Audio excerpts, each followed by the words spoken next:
UFC champions, okay? With UFC 319 officially coming to an end, Khamzat Chimaev is a new middleweight champion of the world, okay? And I try to do this every single time we've had like a big passing of the guard, and because I'm coming back from, guess what, my Khamzat Chimaev, my Zabi arc, I think it's about time to do it, okay? I'm going to go through every single UFC champion, everybody from Zhang Wei Li over strawweight all the way to Tom Aspinall of heavyweight, and I'm going to be going through how many title defenses I think we're going to get out of them. Are they going to lose it in their next one, or will they literally retire as champion? That is what we are going to be covering in this video. I want to keep the intro up pretty short and sweet because I understand my MMA audience, they just want to get straight into the meat of the video. Before we do that, please consider like, comment, and subscribe. We're trying to get to 50,000 subscribers before the end of the year. I think that's a possibility only with the support of you guys.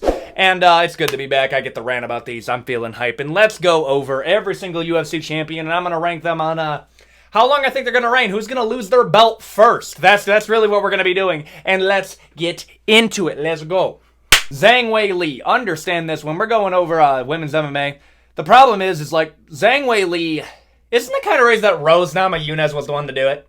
Rose Namajunas, the one that is like, we're in a career for Rose Namajunas where I don't know where we go. I really don't know. I think it's a wraps, but like, she has a win over Zhang Wei Li, and Zhang Wei Li's arguably the best strawweight to ever live. Like, I'm sorry, everybody that I think's gonna be, and I'll say this right now, I do believe Zhang Wei Li is getting kind of overrated. Like, I'm gonna be real. You can't be having a close fight with Zhang Zhonan. You just cannot. Okay, where's this activity? Okay, like, there's almost no hype over strawweight anyways. Like, hype in the the hype in the WNBA, okay, NBA, oh my gosh, what are we talking about? In women's MMA is very, very low. I'll just be real. Okay, we're gonna cover, like, what the biggest hype thing is here, but I'll be real with you. I think we have 2 title defenses out of Zhang Wei Li, and for women's MMA outside of one, I think they retire as champion, but I'm going to rank this off title defenses. I'll be real here. I think Zhang Wei Li's probably going to face Valentina Shevchenko. They're going to do that as a super fight, okay? Winner will retire, and then the other one's going to go back and do a title defense. I'm going to be real here. I think Zhang Wei Li, honestly, probably 2 title defenses. Yeah, I think that's it. I think that's at most. And maybe even this 1 title defense. I'm going to put it at 1 title defense because I think one of these is going to be her going up facing Valentina Shevchenko so they can get a new strawweight champion. And then she's going to go down and then win because Zhang Wei Li just wins. I think we have 1 title defense, 2 more fights out of her. And then we're done with Zhang Wei Li. I really do. Like, that's another problem with women's MMA is all of the stars we're going to lose, and there's no other star to pick up the torts. I'm putting it in 1 title defense. Yeah, bro, I guys got to put it there. Alessandre Pantoja over flyweight. Okay, let me just say this right now, bro. Anyone else see after Tim Elliott beats Kaya Sakura actually start thinking to themselves, bro, I don't think Pantoja will ever surpass Mighty Mouse. And here's the sucky part. Part of it is, it's not even his fault. I really do believe flyweight is one of those divisions that at bare minimum stagnated in talent. Because I'm looking at it, I'm like, okay. Like, Brandon Moreno's pretty well-rounded, of course. But like, Kai Kara France, bro, that's a striking specialist. Okay, like, I'm looking at, like, Brendan Royval's not a big grappler. That's another stand-up guy. Like, Pantoja's title reign, a lot of flyweight is just specialist, dog. Like, if you really think about it, it's specialist after specialist after specialist. You're either people that are really good on the ground, and there's nothing on the feet, or you're so good on the feet that you really don't have a ground game. Kai Sakura literally had nothing. Kai Kara France has some, but almost nothing. And then I'm looking at it like, bro, if I'm looking at Mighty Mouse's record, none of them were as better strikers than like Kai Kara France. Maybe Joseph Benavidez. But like, none of them were better strikers. But I'm willing to say they were more well-rounded than what we were getting here. And I think that actually plays into Pantoja's title reign. Like, we're talking about him versus Joshua Van. And when Pantoja saw Joshua Van beat Brian Royval, this was his immediate reaction.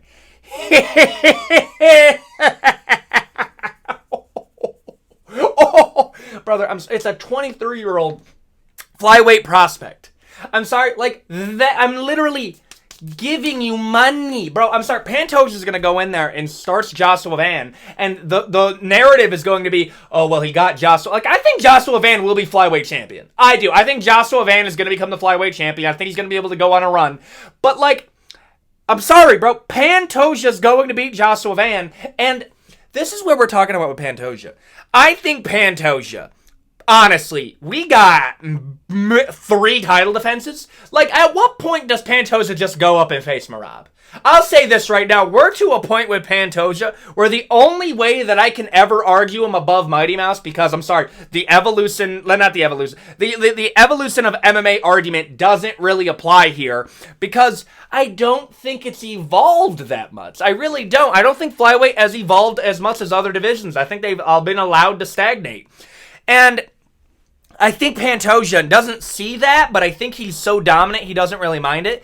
I think he beats Joshua Van. I think they have to get another contender. I think he beats somebody like an Amir Albazi. But, like, bro, who else do we have? Like, honestly, like, we got to re-sign Muhammad Mokaev to get back here. I think he's going to get 3 more title defenses, and that's going to be it. Like, he's already run through the division, and, like, I can't put him up there, but I think we're getting 3 title defenses, and then he's done. I think he's done after that. There's nothing interesting that we were talking about bringing back Mighty Mouse. I need that to be. We were talking about bringing back Mighty Mouse, and I'm going to say this right now. I don't think now. I think Pantoja beats current Mighty Mouse. I'll say this. I think prime Mighty Mouse beats Pantoja. I'll say that. I think that what Mighty Mouse had to go up against his prime is literally the perfect training camp for facing somebody like Pantoja. Because I'm looking like, bro, Figgy beat him bad. Brandon Moreno made it kind of competitive in their last one. And I think Pantoja is going to be beaten by somebody that's very well-rounded. I don't think Joshua Van is that guy. And I think 3 title defenses is valid. And maybe he goes up to Merab, but I'm going to do 3 title defenses. Valentina Shevchenko. Bro, max 2 more title defenses. I think one of those is Zhang Wei Li, and there's probably he could retire right after that. But, like, dude, if you're Valentina Shevchenko, there's literally nothing for you. There was Alexa Grasso, but, like, who do we have? Like, Silva, like, is it Natalie Silva? Oh my, like, I'm kind of a casual when it comes to, like, women's MMA right now, because admittedly there's not a lot that we can do. But, like, Valentina Shevchenko brother, when was I can't believe I'm saying this. When was the last women's title fight? Like, no, like, actually, like, are they really? They're putting this on the back burner hard, dude. Like, why do I feel like the first numbered card of the Paramount deal is going to be, like, Ilia Topuria, Justin Gaethje, Valentina Shevchenko versus somebody, and Zhang Wei Li versus somebody. Or they're going to do Kayla Harrison. Oh, we'll talk about Kayla Harrison in a second. But, like, I think we get 2 title defenses out of her, and then she retires. I don't think she's going to go on another stretch, because there's nobody there. One of them, Zhang Wei Li. I think Valentina Shevchenko beats Zhang Wei Li. And I think she beats the chick that just beat Alexa Grasso, because Valentina Shevchenko just wins, bro. She just wins. She loses sometimes because of plot, but, like, 2 title defenses, and I think she retires after that. Merab Dvalishvili. Bro, I'm sorry. I can't believe I'm saying this, but, like, the only person I saw beating him would, like, be Umar, because, bro, like, Dagestani plot armor is almost, it's insane. It really is just insane. But, like, him beating Umar, and you could say Umar's early in his career, but, like, brother, we're talking about Umar. Like, Umar's getting another matchup, and then they're going to throw him into another title shot, because Merab is literally cycling through his contenders faster than they do number 1 contender matches. Because this is what we're talking about right now. We're talking about Merab facing Corey Sandhagen. I think he beats Corey, because Corey, I'm sorry, just plays a chess match in his head at the same time. He's like, all right, I'm going to throw a jab, I'm going to throw a 1-2, and oh my gosh, he just took me down for the 7th fucking time in a row. What am I going to do from here? I think I'm going to go to Turtle, and then I'm going to survive the round. And then we go in the round 2, and it's going to be him. Oh my goodness, man, this guy keeps throwing, you ever heard of Genghis Khan? And then we're going to keep on going. I'm sorry, like, being a Corey Sandhagen fan is so hard, because you know Corey has the ability to, like, literally just do crazy shit, but he just doesn't do it because he's like, I just want to be tactical, man. And I'm like, Corey! Throw a flying knee on Merab! And I just don't think he does. I think Merab is going to coast this one to a one-sided decision, or he's going to submit. I'm sorry, bro. I think he submits. I really do believe he's going to be able to submit a Corey Sandhagen late. I think he's just going to outcardio him, drag him out, get a submission win. And then after that, what do we have? We have Umar taking another matchup. Do we throw Umar in there? Do we just do Piotr Jan again? Like, I'm sorry, bro. We literally are just cycling through contenders over and over. I think Merab runs through the division. I really do. I don't think anybody beats Merab Dvalishvili. He just wins, and he cycles through his contenders so quick that there's going to be a guy that's like thinking, okay, man, I got like 2 years before I have to face Merab. 6 months later, he's gotten all the title defenses out of the way, and he's like, ew! I need the other title defense. And then he calls for this guy, and he's like, I thought I had another year. No, Merab's so active, it literally limits the amount of time that these guys can study tape on him. I'm sorry, Merab's gonna run through this division. He just will. Kayla Harrison! Brother, Kayla Harrison. I'm telling you this right now. If Kayla Harrison, now I'm going to cross. If Kayla Harrison faces Amanda Nunes for her next matchup, and Amanda Nunes wins, to the UFC, do you know what they should do? The UFC, going into the Paramount deal, should make a few announcements. Here are the announcements right now. Okay, guys, we're going to be changing all bonuses to 100K bonuses. Woo, yeah! Let's go! Fighter pay's going up baseline. It's going to be more public. Woo! And then announce a really big card. And then after Amanda Nunes beats up Kayla Harrison, this is what you do. Women's bantamweight is gone. No, like, I'm being kind of honest. If Amanda Nunes beats Kayla Harrison, get rid of that entire division. Also, get rid of women's featherweight. Women's featherweight, like, you know what I would do if I'm being honest with you? If I wanted to keep the idea of having Kayla Harrison as a star, which they kind of do because women's MMA just has 0 stars, the way to do it, and this is dumb, and I like, you know what I would do? Just not bring Amanda Nunes back. I'm sorry, like, stop. Because if Amanda Nunes comes back, beats Kayla Harrison, the entire division is back where we were, and everybody lost to... Brother, it sucks. Marin Brano Silva versus Raquel Pennington was such an awful main event performance, but at least we had a person that didn't lose to Amanda Nunes. Juliana Pena beating Raquel Pennington, again, like, nobody cared about that division again. Kayla Harrison, somebody who didn't lose to Amanda, now we're putting her up against Amanda. If Kayla Harrison loses to Amanda Nunes, and I think Amanda Nunes runs through here, if I'm being for real. Get rid of that entire division. It is a promotional black hole. You literally cannot get people hyped for that division. I'm putting Kayla Harrison. And it sounds like they're doing Amanda Nunes. She loses her next matchup. She will. I think she's done. I really do believe she's done. I'm going to put it, loses it next. Volkanovski. Dude, how crazy is this, bro? I remember when Alexander Volkanovski going up against Diego Lopez. I was picking Diego Lopez purely because I thought Volkanovski's chin was going to be a bit more compromised, and I thought the 35-year-old curse was going to come in clutch, and I was wrong. And I'm going to be real here. This is going to sound absolutely insane. Do you know who I think actually stands the best chance at beating a Volkanovski? I wouldn't say he's a favorite. I wouldn't say he's a favorite at all because I don't think he's as talented as other people that Volkanovski has faced. Lerone Murphy. I actually do believe Lerone Murphy has the best chance at beating somebody like a Volk because Lerone is the only contender that I believe has the skill set to make it competitive enough on the scorecards that he will win a few 10-9s, and then going into the final decision, there is a chance that he can get 3 slight 10-9s to Volkanovski's 2 10-9s. I really do. Like, there comes a point where you're so good at decisions and you have such a big bag to pull from that I actually start to favor you quite a bit. And that's how I look at a Lerone Murphy. Like, okay, cool, you KO'd Aaron Pico. And I do think Lerone should get it next. I don't favor Lerone because I think Max Holloway's just better than Lerone Murphy at literally everything. And I feel like Volk is good enough to beat a Lerone Murphy right now.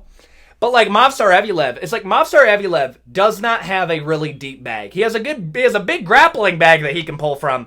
But if he's not going to be able to put his grappling on you and you're going to be able to keep us standing, and I'm over here like, brother, Volkanovski's literally dealt with better grapplers than Movsar. Makhachev 2 times. And I think Volkanovski's going to be able to beat a Movsar. I think I favor Volkanovski for a Lerone Murphy. And I feel like after that, what do?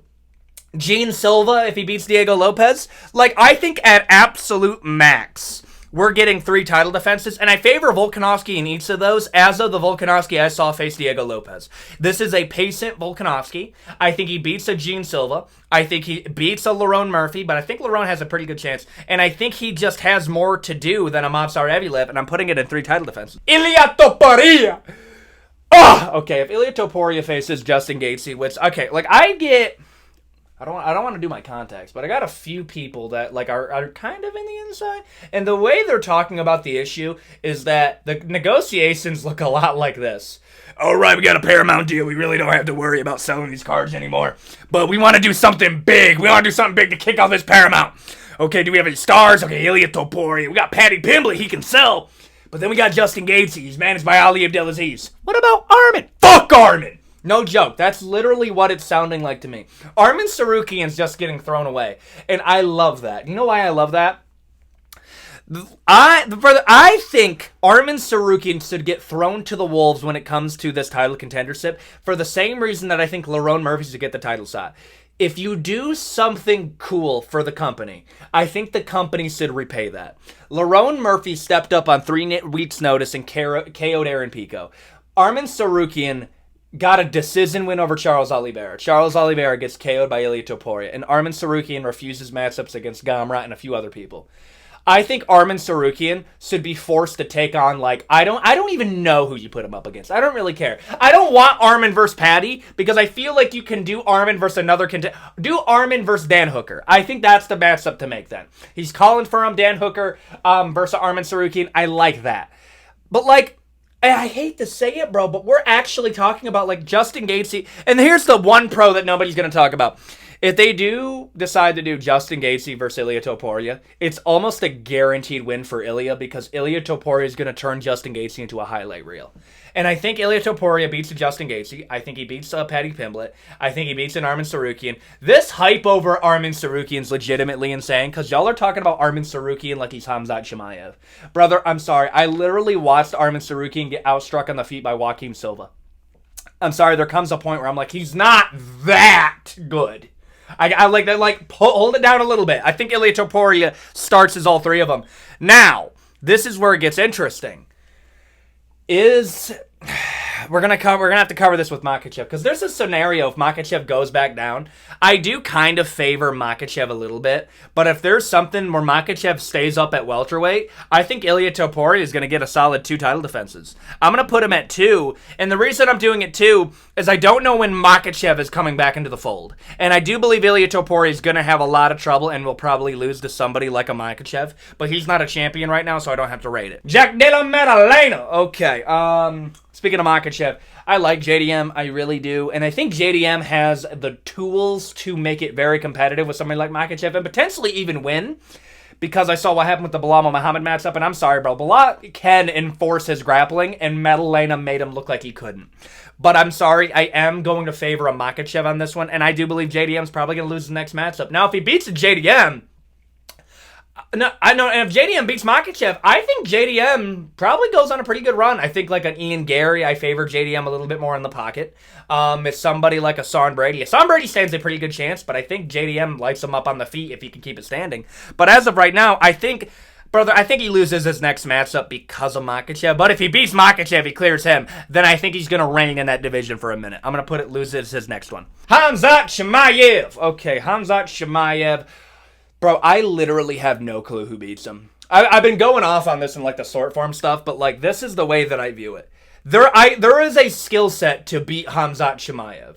That skill set is not there at middleweight. It's just not. Who do I think beats a Khamzat Chimaev? Oh, a 200-pound Charles Oliveira.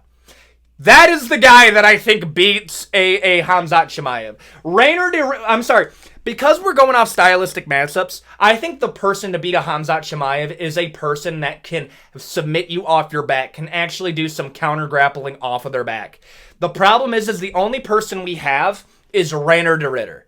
Reinier de Ridder is literally the only guy there that has that skill set, and I don't even know if it's at the caliber that we need it. Fluffy Hernandez imposes grappling, but he has to be on top imposing that grappling. Kyle Barajo is mostly a striker that has a little bit of grappling, but at the same time, I think Makhachev is probably going to take his back and submit him.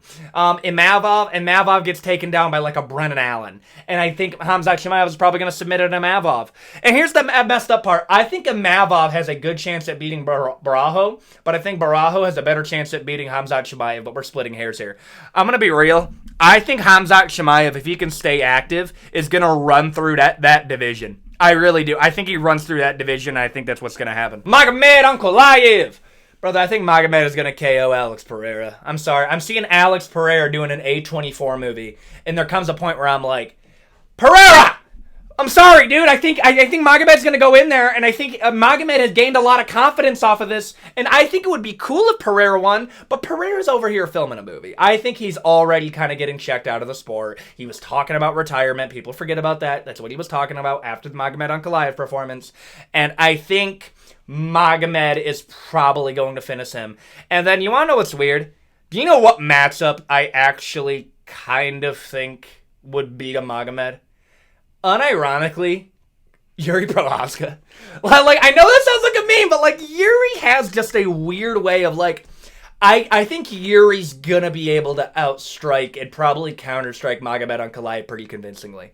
And I feel like Magomed's takedowns kind of gets overrated, but I think it's good enough to scare somebody like a Pereira. But, like, you know who there are two people that I think stood a pretty good chance against him. A Jamal Hill, because Jamal Hill's just weirdly good when it comes to certain stylistic matchups, and a Yuri Prochazka. I'll be real here. I don't think Magomed reigns for that long. I really don't. I think we got 2 title defenses, and that's about it. Like, I think he probably beats, like, a Carlos Ulberg. But I think we got 2 title defenses. I don't think he reigns for that long. If I'm going max, I think, like, 3.